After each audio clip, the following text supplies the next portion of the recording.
మీరే నిలబడది ఫోటో మీదేనా? ఎన్ని ఓట్లు వస్తాయన్న ఎవరికి? మీకు 800 చిల్లర వస్తాయి. 800 చిల్లర 1600 ఉన్నాయి. మిత్రులారా, తను 26వ వార్డు కౌన్సిలర్, బీఆర్ఎస్ కౌన్సిలర్గా ప్రస్తుతం పోటీ చేస్తాడు. దాదాపు 800 ఓట్లు వస్తేనే ధీమైతే వ్యక్తం చేస్తాడు. అన్న, గెలిస్తే మీరు ఏం చేస్తారు? నేను ఆల్రెడీ ఇంతకుముందు కాంటాక్ట్ చేసిన, గెలిచిన 300 మెజార్టీతో గెలిచిన. గతంలో 18 గెలిచిన.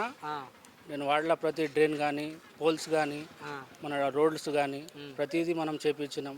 పింఛన్లు ఇంకా ఇప్పించినాం, ఇందిరమ్మ ఇల్లు ఇంకా ఇప్పించినాం. ప్రతి దాంట్లో పబ్లిక్ డబ్బు ఏం తినలే మీరు?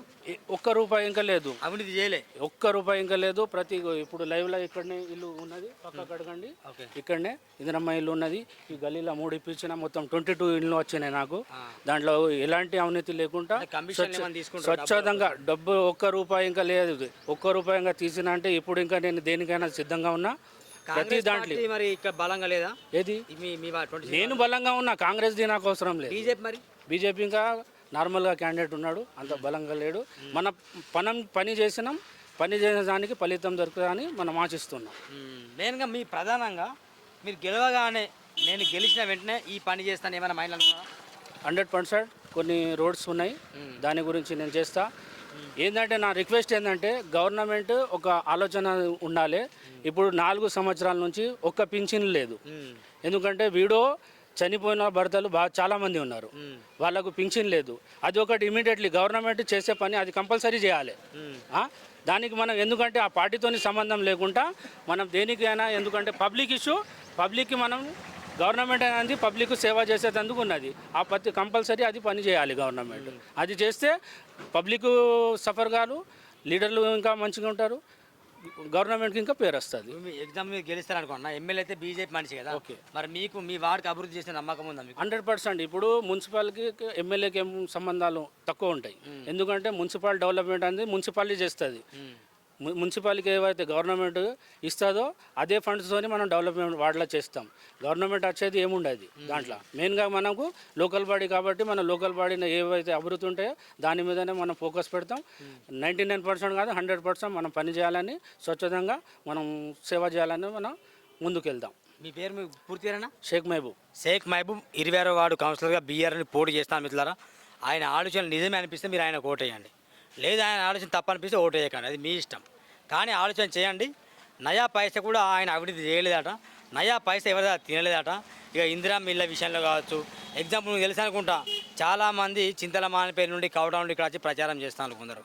వాళ్ళు కాంగ్రెస్ పార్టీని గెలిపించి అక్కడ కబ్జాలు చేసింది కాక ఇక్కడ వచ్చి కబ్జాలు చేయమని కాంగ్రెస్ పార్టీ కోసం సపోర్ట్ చేస్తున్నారు వాళ్ళు.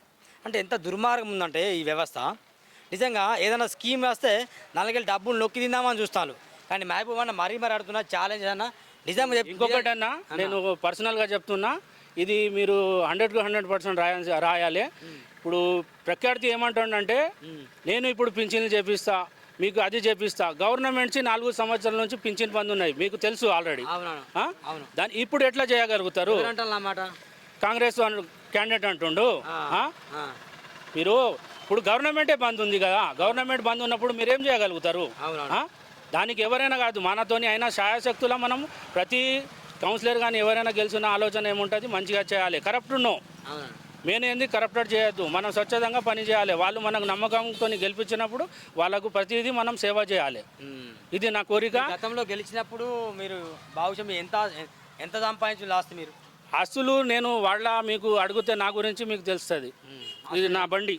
ఇదే నా కారు లేదా? ఇది బండి నాది. ఫార్చునర్ కారు ఉందని చెప్తాను. ఇది బండి నాది. ఇదేనా? ఇది నంబర్, ఇగో రమ్మని రాసుకోండి. ఇది నా బండి. ఓకే, ఏదైనా వార్డు అభివృద్ధి కోసం కృషి చేస్తాం 100%. ఇది మిత్రులారా, చూడండి సూర్యనారాయణ టీవీ, సబ్స్క్రైబ్ చేయండి, బెల్ బటన్ క్లిక్ చేయండి. ఒక మంచి వ్యక్తిని ఇంటర్వ్యూ చేసే సంతృప్తి నాకు ఉంది. ఎందుకంటే చాలామందిని నేను గమనిస్తూ వస్తున్నా, ఏ ఒక్కరు కూడా ఛాలెంజింగ్గా మాట్లాడలే. ఏ డబ్బులు ఎంత ఇస్తారు, ఎంత తీసుకోవాలి, ఎవడస్తాడు, ఎంత ఇస్తాడు, ఎంత తాగిపిస్తాడని చెప్తాను. కానీ నిజంగా ఈ బండి చూస్తే, అన్న వ్యవహారం చూస్తే మాత్రం అర్థమవుతుంది. నిజాయితీ పరులు నిజంగా రాజకీయాలు రావాల్సిన అవసరం ఎంతైనా ఉంది. కాబట్టి నేను కూడా చెప్తున్నా, ప్లీజ్ ఖచ్చితంగా మీరు ఇలాంటి వ్యక్తులు రాజకీయాల్లో ఆహ్వానిస్తే బెటర్ అని. ఒకవేళ అన్న మీరు అవినీతి చేసి నేను ప్రశ్నిస్తాం మళ్ళీ 100%. మీకు ఇగో లైవ్లో ఇక్కడనే ఇల్లు ఉన్నది, పక్క కేంద్రమ్మ ఉన్నది.